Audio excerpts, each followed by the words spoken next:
Hi, we received a question about tantrums, and I wanted to talk about tantrums just so we can get a general understanding of what tantrums really are.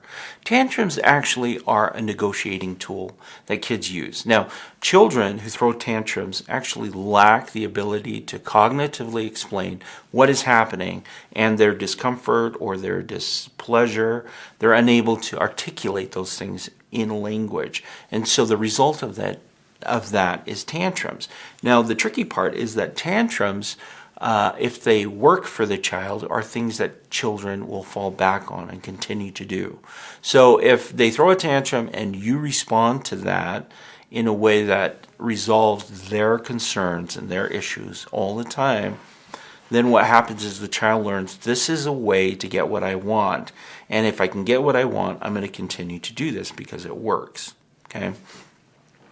If you understand that it's a negotiating tool, then you can start to work around, okay, what are they trying to negotiate with me about? What is it that they want or need? How can I meet that need? But how can I teach them that this is not the appropriate way to respond, right?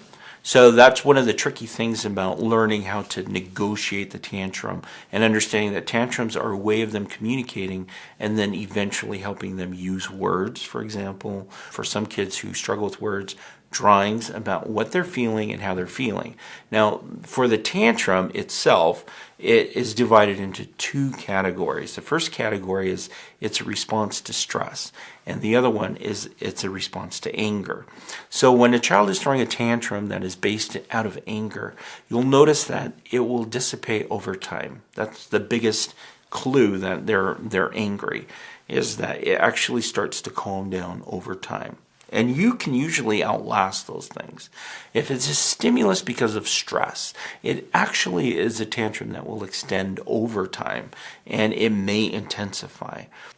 Understanding those two approaches of why tantrums happen in children, whether it's through anger or through stress, will help you determine how you're going to react to the tantrum. If it's an issue of stress, you have to remember stress is a response where the child feels like they're in danger or that they're in some type of harm. And so you need to make them feel calm in order to resolve whatever else is going on. If it's in anger, you can wait it out and then you can address the issue that way. So understand the difference between the two. Stress, where's it anger, where's the tantrum coming from? And then understand that tantrums are a negotiating tool that your child is using to try and get something that they want to happen or get something that's happening to stop. Okay? It's one of those two. As the child gets older and they're able to communicate and articulate, the tantrum should decrease.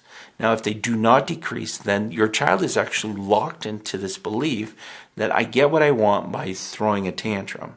And so the remedy for that is not to give them what they want when they throw that tantrum.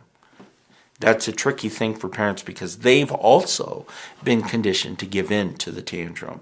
So the only way to resolve it is to teach them that you're not going to get what you want because you're behaving this way. And that's as your child evolves. If tantrums continue into teen years, it becomes more and more ingrained that this is what I do to get what I want. And the only way to stop it is to not give them the response that they're expecting when they throw the tantrum. Super hard to do as the child gets older, but it's the only way to resolve the issue. It really is the only way to teach them, well, that didn't work, I need to try something else. Okay? Just understand this general idea of approaching children with tantrums with just this one mindset of you're going to conform completely to what I say can be damaging. So that's it from me for this week. Go ahead and leave your comments below and send us any questions that you may have. Don't forget to subscribe and visit the Smarter Parenting website for more tips. All right.